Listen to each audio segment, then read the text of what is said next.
같은 모델을 도입을 해서 또 다른 우리 것으로 또 다르게 만드는 거죠. 어떤 노래를 가지고 장면들을 연출하는 그런 것을 많이 배우게 되고요. 우리보다 기술이 좋기 때문에 배울 점이 많아요. 네. 콘서트를 앞두고 있을 때와 또 콘서트가 없을 때 어떤 노래 연습에 차이가 있을 텐데 어느 정도 차이가 있습니까? 보통 때는 그렇게 연습을 안 합니다. 연습을 한다는 것은 노래를 잘하기 위해서 연습을 하는 것이 아니고 계속 유지를 하기 위해서요. 그러니까 이 목소리도 쉬면은 이제 갑자기 안 하다가 갑자기 노래를 하게 되면 사실 이 목이 말을 안 듣거든요.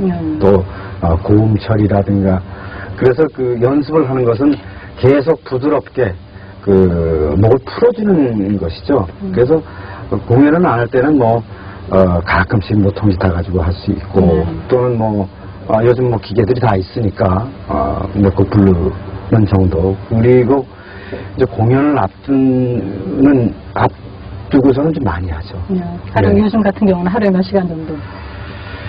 이제 노래만 전적으로 하는 것은 아니니까요. 음악을 저희들이 보통 2시부터 8시에서 9시까지 그 정도 합니다. 6시간, 7시간. 예술의 전당에서 단독 콘서트 연 가수는 아직까지는 조용필 씨밖에 없는데 앞으로 새롭게 서보고 싶은 그런 무대가 있습니까? 옛날에는 카네기도 했었고 또 케네디 센터, 링컨 센터 이런 데서 해봤는데 사실은 제가 거기를 서보고 싶어서 거기를 어떻게 해서 쓴 것이 아니고 우연하게 그렇게 된 거고요. 이제 역시 이제 이 예술의 전당도 이제 그런 식의 여기 이 극장으로 만족하는 것 같아요. 더 큰 꿈은 없습니다. 네. 지금까지 락이라거나 트로트라거나 민요라거나 우리나라 노래의 거의 모든 장르를 다 섭렵하셨다고 이렇게 볼 수 있는데 앞으로 특별히 이렇게 도전해보고 싶은 새로운 분야가 있습니까? 저는 이 많은 분들이 여러 장르를 했다고 하지만은 사실 수박 겉핥기 정도의 어떤 그런 음악을 했던 것 같고요. 사실 어떻게 보면은 글쎄 저도 저 나름대로 그렇게 한 거에 대해서 불만을 좀 가지고 있습니다. 한 군데 이렇게 참 몰두를 못하고 그렇지만은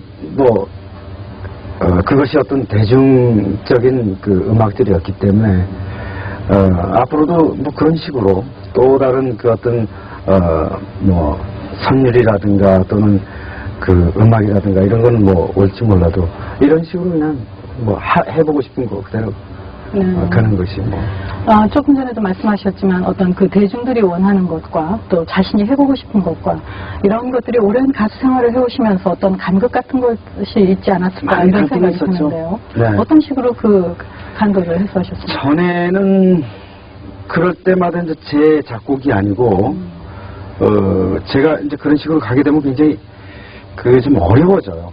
그래서 다른 대중 가요를 만드는 이제 작곡가분들한테 이제 의뢰를 해서 곡을 만들게 하고 그랬었죠. 근데 사실 대중이 좋아하는 쪽으로 이렇게 타협을 해서 그쪽으로 만들면은 굉장히 하는 것들이 어려워지고 스트레스를 좀 받죠. 그래서 자기가 어떤 음악이라는 것은 무엇을 만든다고 해서 금방 나오는 것은 아니니까 순간적인 어떤 발상에서 나오는 거기 때문에 어떤 곡이 나올지 모르죠. 조용필 씨가 추구하는 음악은 어떤 겁니까? 대중음악이죠. 네, 저는 더 이상도 더 고급도 더 그 밑도 아닌 대중음악입니다. 네. 조용필 씨가 원하는 그런 음악의 원천은 뭐라고 보세요? 어려워요. 제 음악의 원천이라고 그러면 글쎄요. 저도 잘 모르겠어요. 다만 어려서 많은 음악의 영향을 받고 또 음악을 좋아하다 보니까 사실 여기까지 왔습니다만은 글쎄요. 하겠다는 의지보다는 그저 좋아했다라는 거, 그래서 음악을 했다라는 거, 그렇게 말씀드리고 싶습니다. 다른 예술 장르로부터 영감을 얻기도 하십니까? 노래 그럼요. 예. 주로 어떤 거? 뭐, 영화를 통해서, 영화 음악을 통해서, 또는 이제 뮤지컬에 나오는 어떤 클래식에서, 또는 음반을 통해서, 저는 많은 음반을 여러 가지로, 많이 듣습니다. 그냥 꼭 들으려고 하는 것도 아니고, 아침에 일어나면 그냥 틀어놓는 거. 그러면서 자연스럽게 또 가까워지고, 그 속에서 또 어떤 뭐가 영감이 올리면 그것을 또 메모해 놓고, 뭐 그런 식이죠. 영화는 자주 보십니까? 제가 영화를 보려고 극장 가서 보는 경우는 거의 없고요. TV에서 나오는 거, 예, 뭐 중간석도 본다든지, 뭐 앞에만 본다든지, 뭐 그런 식으로 보고 있습니다. 네. 또 뭐 시도 굉장히 좋아하신다고 그렇게 들었는데, 가령 예를 들어서 시인 김지아 씨하고도 굉장히 친분이 두텁고, 그분의 시를. 이제 뭐, 근래에는 뭐 작년에 한 번 됐고요. 올 초에 됐고요.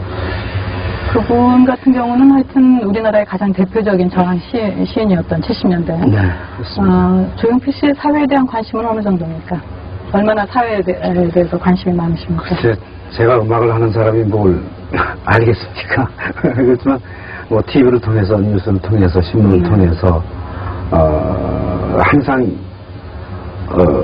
대중들은, 국민들은 불만을 가지고 있죠. 근데 그것이 오늘뿐만이 아닌 것 같아요. 어제도 그랬었고 10년 전도 그랬었고 그 전에도 항상 불만이 있었던 거예요. 항상 좋았을 때는 없었던 것 같아요. 제가 살면서. 그렇죠. 그것은 그냥 그런 대로 우리 어떤 그 TV를 보면서 어떤 그런 불만 이런 건 누구든지 가지고 있죠. 그러나 그것을 가지고 또 어떤 자기 작품의 세계로 들어가는 분들도 계시고. 네. 또 경우는? 저는 아직까지 그런 적은 없어요. 근데 한번 해보고 싶어요. 네, 그런 그래서 생각이 많은 있어요? 관심을 가지고 있습니다. 네. 요즘 특별히 읽으신 책 있습니까? 요즘은 이거 준비하다 보니까 뭐 전혀. 저는 이제 시적으로 많이 좀 보려고 하죠. 그래서 이해를 하려고 그러고 또 거기에서 또 어떤 영감을 좀 얻어볼까 해서 그런 쪽으로 많이. 주로 어떤 종류의 시를 보세요? 뭐 누구라고 이렇게 말씀은 좀 어렵고요. 어떤 여러 가지로 봐요. 어떤 좀 극단적인 것도 좀 보고, 또 어떤 아름다운 것들도 좀 보고, 또 어떤 갈등적인 것도 좀 보고, 여러 가지를 보고 있습니다. 관심이 굉장히 많으신 것 같으네요. 아까 음악도 다양하게 다 들으시고. 그런 속에서 이제 어떤 음악도 또 발견할 수 있을 것 같고요. 네. 그래서 그런 쪽에서도 따서 사실 그림의 불꽃이라는 게 그런 거였었거든요. 네. 그래서 여러 시리즈에서 뽑아가지고 물론 그 시인 쓴 그 선생님한테 전화를 드려서 해도 되겠습니까? 승낙을 받고 물론 했지만. 예. 가수로서 가장 보람을 느끼실 때는 어떤 때입니까? 글쎄, 이게 그냥 정신없이 뭐 이렇게 음악 생활 하다 보니까 뭐 그런 큰 보람도 잘 모르겠어요. 다만 이제 오랜 시간이 흘러서 많은 분들이 지금도 공연을 하면은 어김없이 많이 찾아준다는 것에 대해서 굉장히 저로서도 이제 감동이고 또 보람도 있고 그렇습니다. 가수로서의 어떤 회한 같은 것도 있으세요? 사실 이 가수란 직업이 참 불안한 세계의 연속인 것 같아요. 저는 사실 두렵고 초조하고 그런 적이 지금도 마찬가지고요. 가령 지금 두렵고 초조하고 이런 것은 예술가로서 또 하여튼 가수로서 어떤 한계 같은 거 느낄 때 가장 또 그런 거가 많지 않을까 싶은데. 물론 이제 그런 것도 많은 부분을 차지할 거고요. 그런 한계를 느낄 때는 어떻게 하십니까? 한계 느낄 때는 처음에 느낄 때는 굉장히 당황을 했어요. 꼭 못할 것 같고 정말 별의별 생각이 다 들고 차라리 여기서 안 될 바에는 차라리 정말 없어지는 게 낫겠다라는 생각도 극단적으로 또 해봤고 그렇지만 그것이 이제 반복되니까 주기적으로 와요 그것이. 그게 얼마 전까지도 그게 있었는데 요즘 그게 많이 해소가 됐어요 또. 그래서 이제 그럴 때 또 시작을 하는 거죠. 예, 맡길 때는 어떤 작품이라는 거 이런 걸 쓸 수가 없어요. 꽉 막혀가지고 아무것도 안 되고 그래요. 그럴 때 특별히 이렇게 스트레스 푸는 방법 같은 거가 뭐 있어요? 글쎄 방법이라고는 음악을 그냥 계속 듣는 것밖에 없는 것 같아요. 다른 방법은 없는 것 같아요. 그러니까 한계가 분명히 옵니다. 분명히 오는데 거기서는 뭐 어떤 그 상상이라든가 어떤 뭐 그런 영감 같은 건 전혀 오지도 않고 자꾸 이 작아지고 제 자신이 그리고 두렵고 이제는 안 될 것이다라는 거. 뭐 그런 생각들을 해보고요. 주로 어떨 때 그런 한계를 느끼십니까? 주기적으로 오는데요. 보통 몇 년마다 한 번씩 오는 것 같아요. 저는 그동안에 많이 왔습니다. 가령 예를 들어서 그 화가들 같은 경우는 자기가 미처 상상하지 못했던 어떤 그런 그 예술적 상상력으로 어떤 작품을 만든 다른 작가의 작품을 봤을 때 그런 걸 느낀다거나 이런 식의 마찬가지겠죠. 음악을 듣는다는 건 바로 그런 면이니까. 네. 그래서 제가 처음에 막 어떤 상상력이 풍부했던 것은 어렸을 때부터 쭉 음악을 많은 음악들 장르라든가 뭐 많은 음악들을 하다 보니까 그것이 저한테 축적이 많이 됐던 것 같아요. 그것들이 하나하나 풀리기 시작해서 그런 음악들을 자기 것으로 또 우리적으로 다시 승화시켜서 또는 변화시켜서 만들었었거든요. 근데 그것이 어느 때 보니까 그것이 다 없어지는 거예요.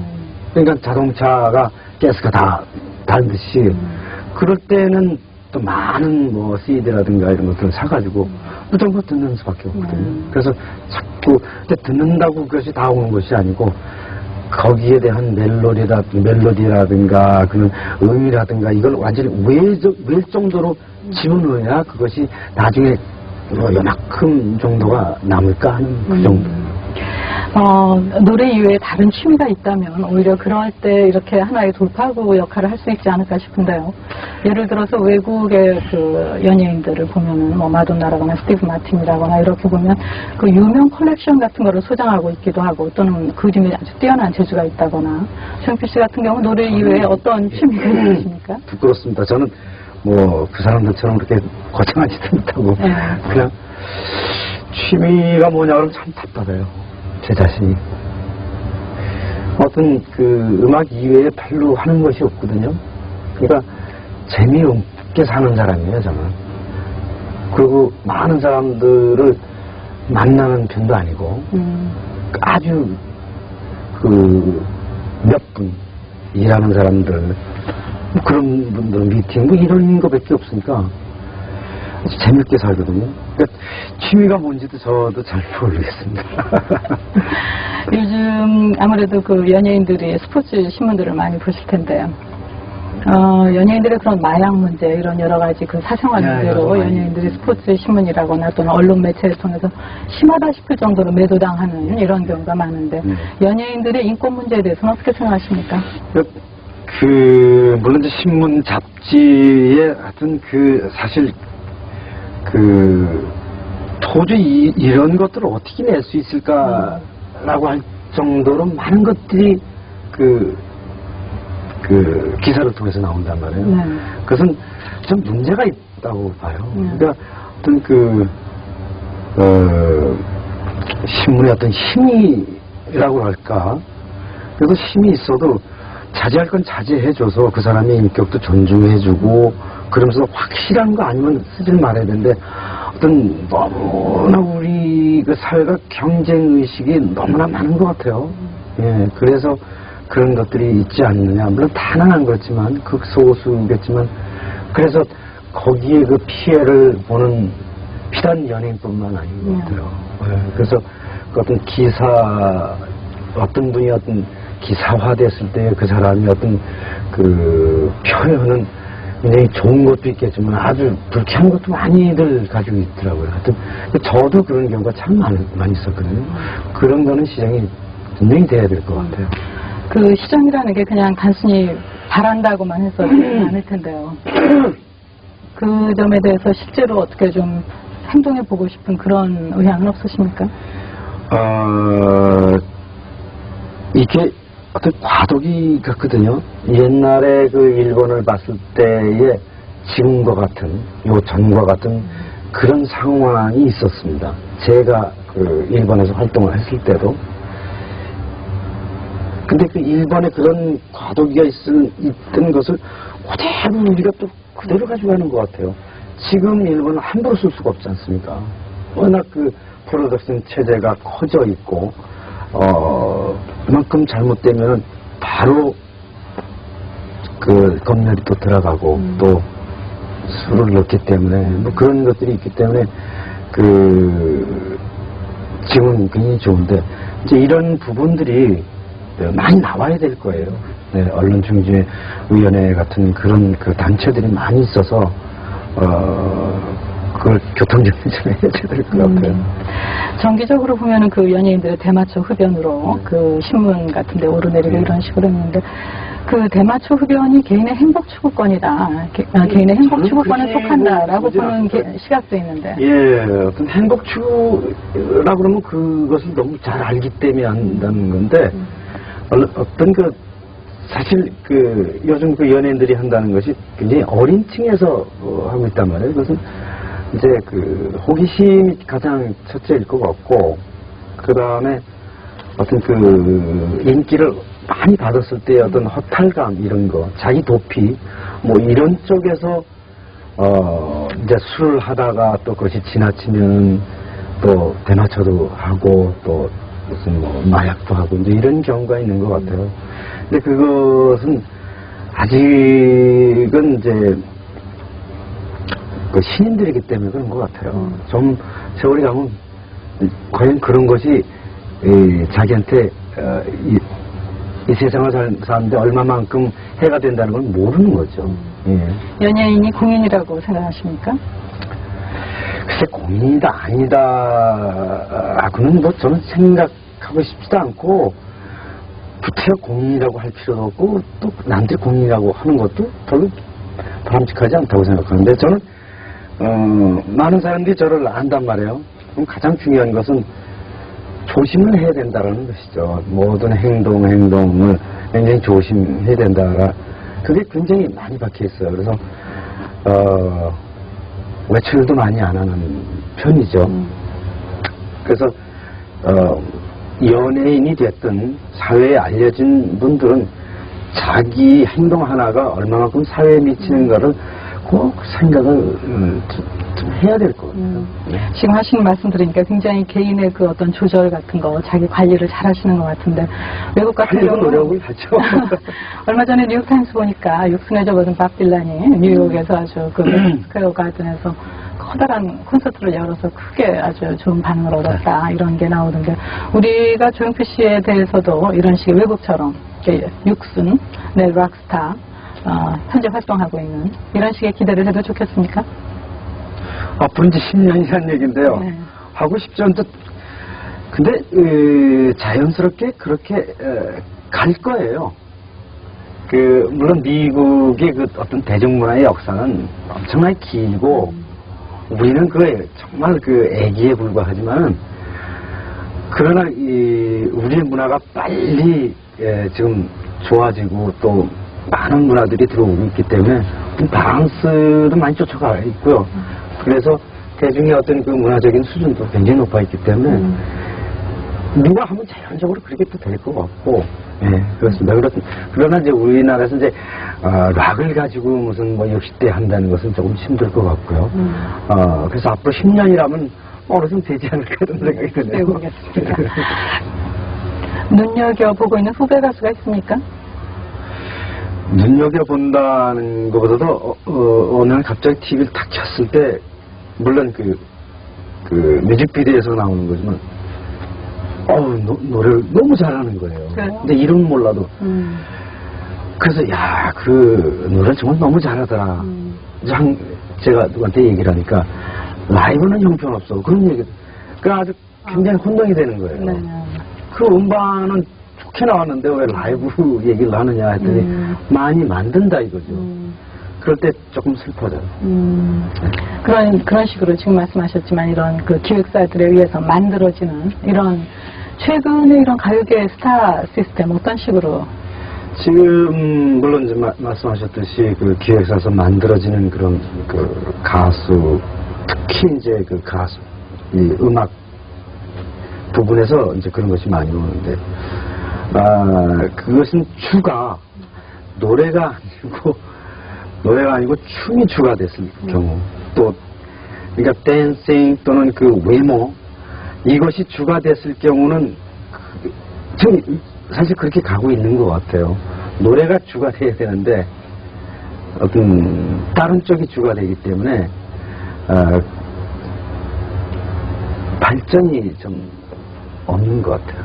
예, 그것은 너무 그 기획사 측에서 그 비즈니스적으로 자꾸 너무 간다라는 생각이 들어요.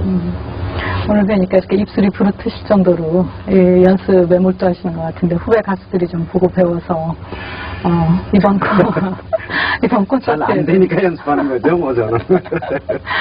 이번 콘서트 하여튼 크게 기대해 보겠습니다. 감사합니다. 감사합니다.